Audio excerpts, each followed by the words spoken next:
Hola, ¿qué tal? Saludos, bienvenidos a esta emisión de Padilla en América a través de Infobae América y de economía y finanzas.net. Muchas gracias por estarnos acompañando. Bueno, hoy vamos a hablar puro mercado. Todo va a ser mercados y por supuesto que en el contexto de Wall Street, porque vamos a hablar del contexto de la gran subida, de la gran corrida, de los toros desatados que se están dando por Wall Street y vamos a tratar de encontrar un poco más de explicación, de sustento y de consejo a todo esto. Pero, pues primero tenemos que empezar con lo primero, porque este es un programa de Daniel Estico, en el cual me hace el favor a mí de venir a presentarlo, pero en realidad este programa no sería nada sin mi querido Daniel Estico, editor de Economía de Infobae, con el cierre de mercado. ¿Cómo estás, Daniel?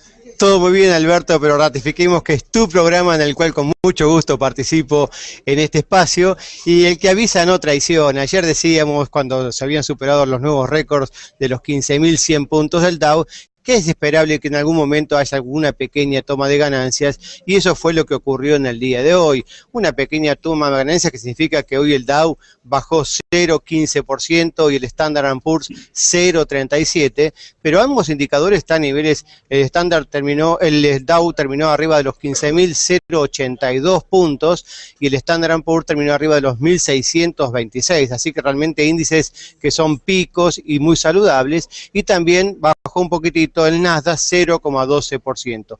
Esta baja estuvo aparentemente motorizada porque terminó la época de balances y muchos no conformaron, pero desde la macro, el dato positivo de la jornada fue que hoy se conocieron datos sobre las nuevas solicitudes de subsidio por desempleo y disminuyó en la última semana a casi en menor nivel en casi 5 años y medio, apenas 4.000 pedidos menos que lo esperado frente a un nivel de 323.000, lo que fue el menor nivel desde enero del 2008. Por eso el mercado se tuvo un pequeño respiro y eso obviamente arrastró al resto de las bolsas. La Bolsa de México terminó con una caída del 1%, el Bovespa de Brasil perdió 0,64%, el índice de Chile 0,15% y Buenos Aires perdió 4,33%, pero en el caso de Buenos Aires hay un factor particular que es la puja entre el gobierno y los cambistas para bajar la brecha cambiaria que ya llegó al 100%, y como hoy el dólar ajustó un poquito, de este 4,33% que bajó la bolsa de Buenos Aires, 4% prácticamente se debe a este cambio del efecto cambiario. La excepción de la jornada fueron las de Colombia, que aumentó 0,4%, y la de Lima, Perú, que aumentó 1,35%, pese a que los commodities terminaron en baja. El oro perdió 1,16 a $1.456 la onza, y el petróleo cedió 0,78 a 95,87 el barril. Así que una jornada que era dentro de lo previsible. Claro. Oye, Daniel, ¿por qué no te quedas a charlar con nuestro invitado? Porque vamos a estar hablando de tu terreno, que son los mercados, y vamos a estar hablando acerca de por qué has estado informando lo que has estado informando todo este tiempo. Me parece muy bien, Alberto, cómo no, un gusto. Bueno, pues vamos a hacer este programa más argentino aún, porque se nos une otro argentino, ahora desde Miami, mi querido Santiago Maggi. Él es experto en observar los mercados, porque a eso se dedica él, precisamente, a estar montado en los mercados todo el tiempo, fundador de Latin Mark. ¿Cómo estás, mi querido Santiago? Buenas tardes, un placer estar con ustedes nuevamente. Muchas Igualmente. Gracias. Gracias, Santiago. Oye, a ver, primero que nada, Santiago, ya se rompieron todos los paradigmas aquí, porque mi experiencia como periodista, que llevo algunos años, me dice que es hora de empezarnos a preocupar por esta subida tan grande, tan voluminosa de Wall Street. Pero por primera vez en mucho tiempo veo consenso, y cuando digo consenso estoy hablando de un consenso total en que Wall Street todavía va a seguir subiendo mucho más. Y donde ya definitivamente ya dije el mundo se está acabando, fue cuando el propísimo Nouriel Roubini, que es el pesimista más pesimista del mundo, dice que el Wall Street en realidad sigue subiendo por un rato más. Él está optimista sobre Wall Street. Obviamente tú también estás optimista sobre Wall Street. No he encontrado quien no esté optimista sobre Wall Street. Y yo te quiero preguntar en este momento por qué. Mira, lo que pasa es que llega un momento que, como bien decías, ¿no? Uno ya cuando tiene muchos años en esto aprende a no discutirle al mercado. De hecho, estoy justamente escribiendo un comentario para los clientes que se va a titular Should I Stay or Should I Go, ¿no? Como la famosa canción. Y llega un momento que este nivel, o sea, como decías tú, rompió todos parámetros, rompió todos los saltos históricos. Puedes encontrar tantos fundamentales para argumentar una fuerte corrección y también puedes encontrar todos fundamentales para defender que el mercado va a continuar subiendo. Nosotros lo que vemos acá es un poco que va más allá quién está acertado o errado. La verdad que a esta altura es casi irrelevante, porque a la hora de la hora, como sabes muy bien tú y también Daniel, llega un momento que es riesgo-beneficio. Y acá lo que nosotros vemos, no podemos ignorar que el S&P 500 ha subido casi un 15% en menos de 5 meses, cuando el retorno histórico del S&P, por ejemplo, los últimos 15 años es menos del 5, es un 5%, en los últimos 5 o los últimos 10 es un 7%, entonces tienes un promedio de retorno de un 5 o un 7% de retorno anual en el S&P, estás teniendo un 15% en menos de 5 meses, y tranquilamente esta película la vimos 2012, 2011. Entonces nosotros la verdad que lo vemos, no hay nadie que sepa si este es el techo o no el techo. La verdad que es imposible saberlo. Nosotros lo vemos más como un tema de riesgo-beneficio. Creemos que a esta altura es importante reconocer que tiene ganancias muy buenas y hay que defenderlas. Si viene la corrección o no, ya lo veremos. Normalmente el verano de Europa, Estados Unidos, o sea, los meses que es junio, julio, agosto, son meses complicados, difíciles. Entonces, ¿para qué uno va a querer exigir más de lo que hace falta, no? Daniel. Sí, coincido plenamente y aparte lo que ocurre en este momento es que, no, como en la política en la Argentina, acá no aparecen opciones, porque hoy los bonos con la política de la Reserva de inyectar 85.000 millones de dólares comprando bonos para darle liquidez al mercado, ha hecho que el rendimiento esté prácticamente próximo a cero. Entonces, si la opción es cero, y bueno, sigamos apostando a las acciones, a los papeles de renta variable. Y en segundo lugar, lo que estamos viendo es que el mercado está ajustando en forma intradiaria. Lo hemos conversado en estos 5 meses, en el cual el volumen operado se muestra que sube cuando el mercado está subiendo y se contrae en forma importante cuando el mercado baja. O sea que cuando el mercado, como hoy, se torna bajista, son pocos los que venden, entonces baja el volumen. Sí, y ese es un tema que nosotros un poco lo que vemos es, creemos que es muy alto el riesgo que estás tomando. Vamos a decir que el S&P se va a 1.700, ¿no es cierto? ¿Cuánto te queda? Un 3, un 4%. Se te va a 1.675, es un 2, 2 y pico. Pero estás buscando el último centavo y si te sale mal y el mercado corrige en los próximos 2, 3, 4 meses, puedes tener una corrección, inclusive hasta sería sana, de un 5, un 10%. Entonces nosotros lo que vemos es que es una cuestión de riesgo-beneficio. Nosotros a esta altura sí estamos jugándolo de una forma más defensiva, sinceramente.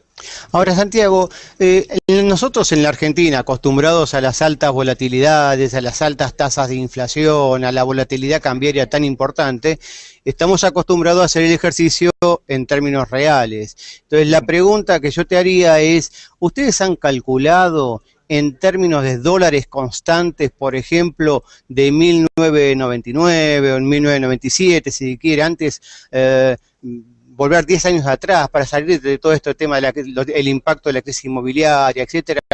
¿Cuál sería el valor actual del Dow de 1999, 1997 a hoy, si son 15.000 puntos o es mucho más alto? ¿Vos te referís a la parte de las evaluaciones de las empresas? Tal cual. Mira, con el tema de las evaluaciones, el problema con el tema de las evaluaciones es siempre tener distintos parámetros y es muy subjetivo porque todo nivel de evaluación va de acuerdo a cómo están rindiendo los bonos, ¿no es cierto? Específicamente los bonos de Estados Unidos que lo toman, digamos que sería un riesgo sin riesgo, por decir así. Okay. Y ahí es donde te cambia completamente, porque si llegas a tener una subida importante en el rendimiento de esos bonos, cambia completamente la evaluación. Lo que nosotros estamos viendo que estás en un nivel de evaluaciones, si pusiéramos las principales o las principales 4 o 5 tal vez, yo creo que todavía estás a niveles, por ejemplo, de 15 o 16 veces de las posibles ganancias, lo cual te lo pone a un valor, un fair value, digamos, un valor justo. O sea, todavía no está para nada, a nivel de evaluaciones todavía no está sobrevaluado el mercado accionario, definitivamente. A eso apuntaba. Sí, correcto. No está sobrevaluado. Obviamente, lo que puede cambiar completamente eso es a qué niveles empiecen a estar los bonos. Si los bonos empiezan a rendir más, obviamente eso cambiaría.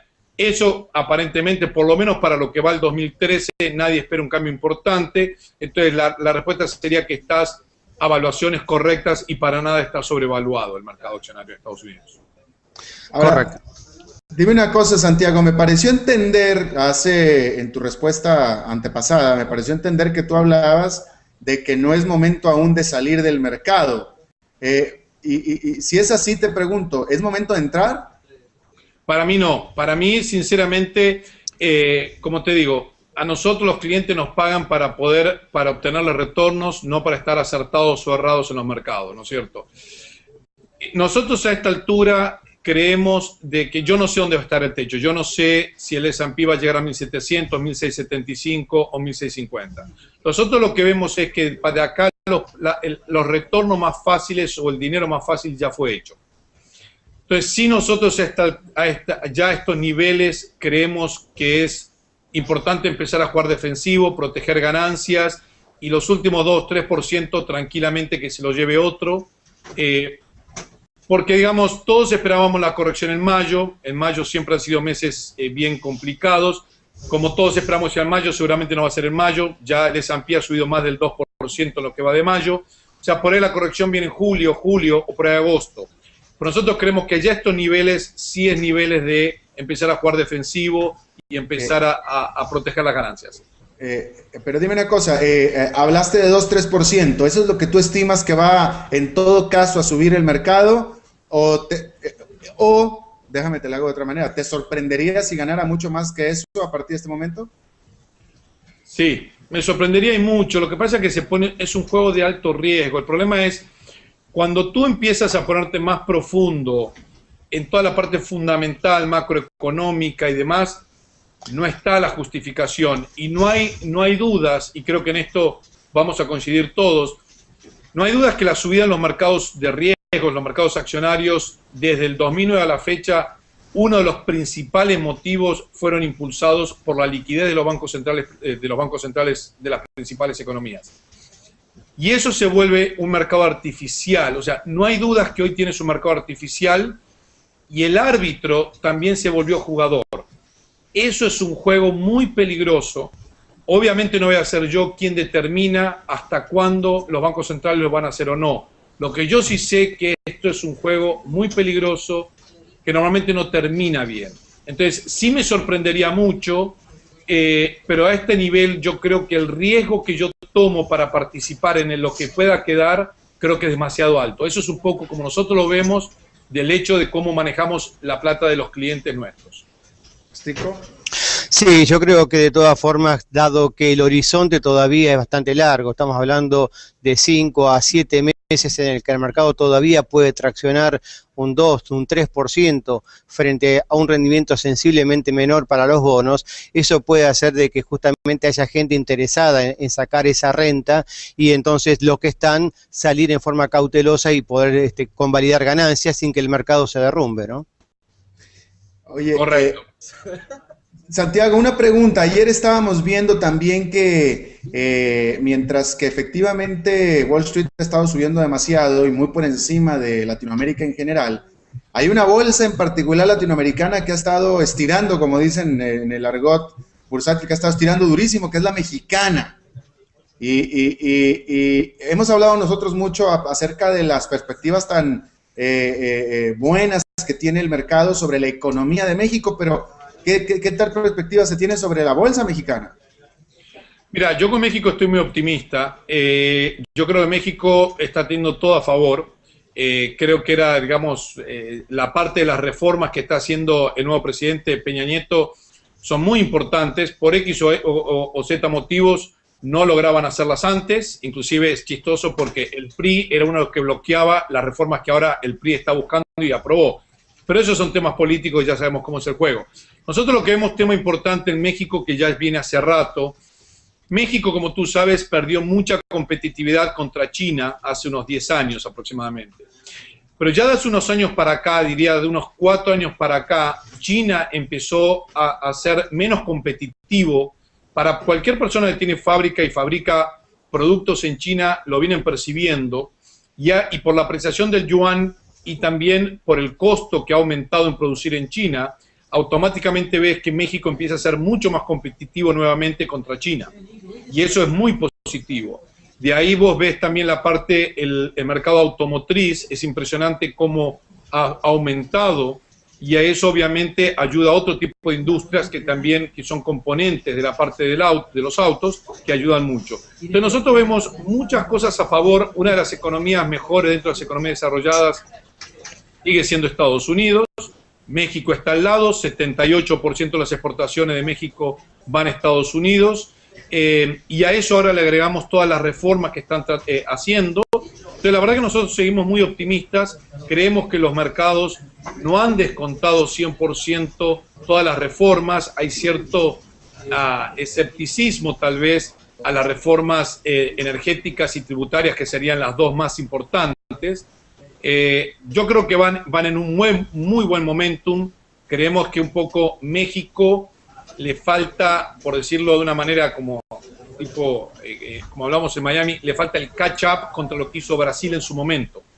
Entonces, para ponértelo muy simple, yo sí estoy muy optimista con México. Pero pónmelo más simple. ¿Tú estás poniendo tu dinero donde pones tu lengua? Mira, por tema de mandato, en LATMA nosotros nos enfocamos 100% a lo que es US, o sea, Estados Unidos. Entonces, no puedo invertir fuera de Estados Unidos por mandato. Si pudiera, lo pondría. Muy bien, muy bien. ¿Daniel? Sí, coincido plenamente con el análisis que ha hecho Santiago. Realmente es así. El hecho de que México esté tan cerca de los Estados Unidos y las familias estadounidenses están recuperando riqueza, eso sin lugar a dudas va a traccionar a la industria mexicana, y por eso coincido que el fondo sigue siendo positivo, ¿no?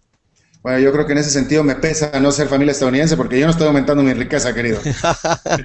Bueno, vuelve a los pagos. Oye, Santiago, danos un número. En este momento está en 15,000 el Dow Jones. Por lo que dices, ¿no esperas que esté mucho más arriba de 15,000 para diciembre? Sí, o sea, no, yo creo que nuestra apuesta, obviamente, no será la primera vez que estuviéramos cerrados, ni va a ser ni la primera ni la última.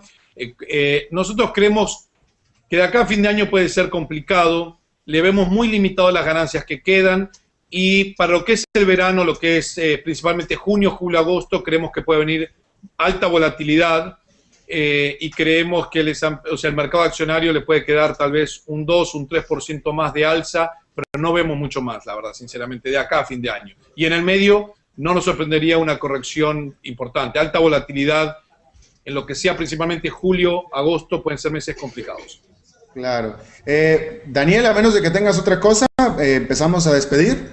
Sí, claramente, coincido plenamente con ese Santiago. Yo creo que la persistencia de la Fed inyectando liquidez al mercado va a hacer que esta volatilidad sea acotada en el tiempo, y que finalmente el balance del año, así como está, encontremos al Dow por arriba de los 15,000 puntos a diciembre.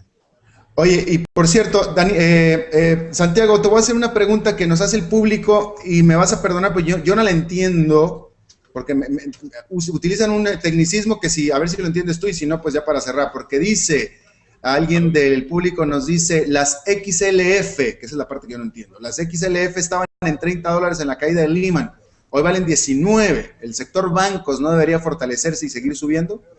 Bueno, sí, el XLF es el ETF del sector financiero en Estados Unidos. Clarísimo, perfectamente claro. Claro, que está compuesto básicamente, es un ETF, o sea, es un activo que se negocia como una acción, pero está compuesto, prácticamente de 80 empresas financieras.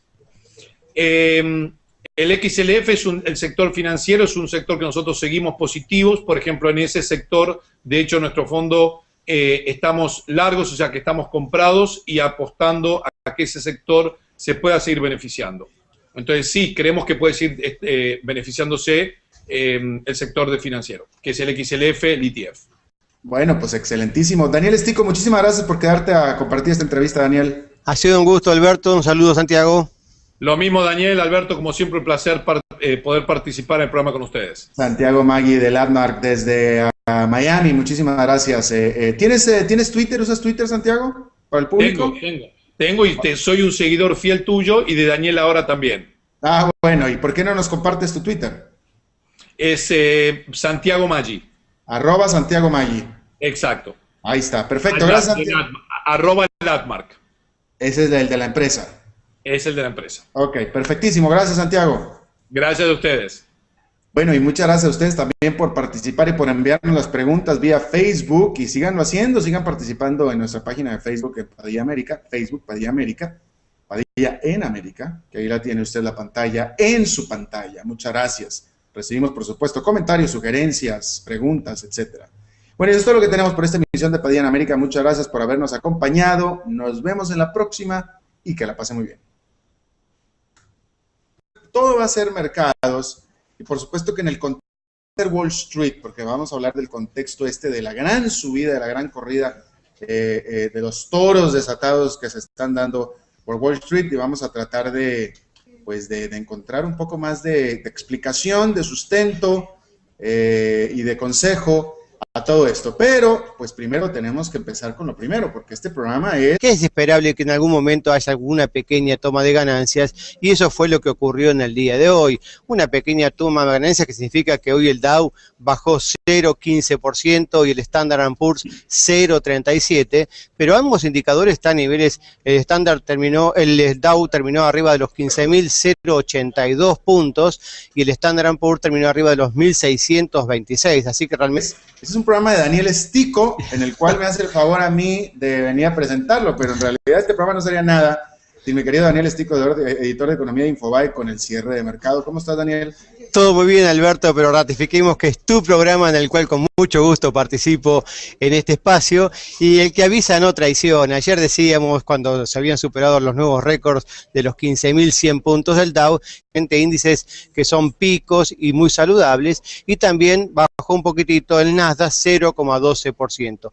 Esta baja estuvo aparentemente motorizada porque terminó la época de balances y muchos no conformaron, pero desde la macro, el dato positivo de la jornada fue que hoy se conocieron datos sobre las nuevas solicitudes de subsidio por desempleo y